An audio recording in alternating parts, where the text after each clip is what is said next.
Hello mga ka-trending! Welcome back to ZK Trend.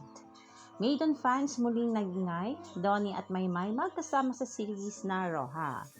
Matapos ipakilala si Donnie Pangilinan bilang lead star ng action drama series alongside with Kyle Echari, Lorna Tolentino at Janice de Belen. Ngayong araw ay pinakita na nga ang teaser ng naturang series at iba pang cast na kasama. Nagingay nga ang ilang Maiden fans nang makita na kasama si Maymay sa naturang series. Nagpa-trending ang mga ito sa X. Ayon dito sa isang Maiden fan, "Uy, bilang Maiden since 2017, ang saya ko.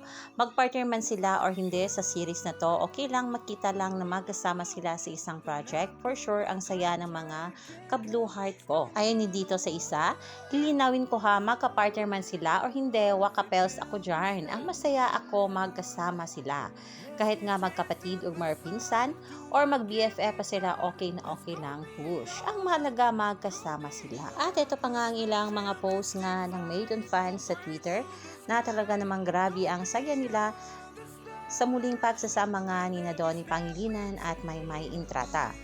Ngunit ang Donbell fans ay patuloy pa rin sumusuporta at naniniwala sa Donbell sa kanilang solo era. Ayon nga sa ilang mga solid ay maging kalma lang tayo at magiging worth it lahat ng paghihintay natin sa Donbell comeback series o projects.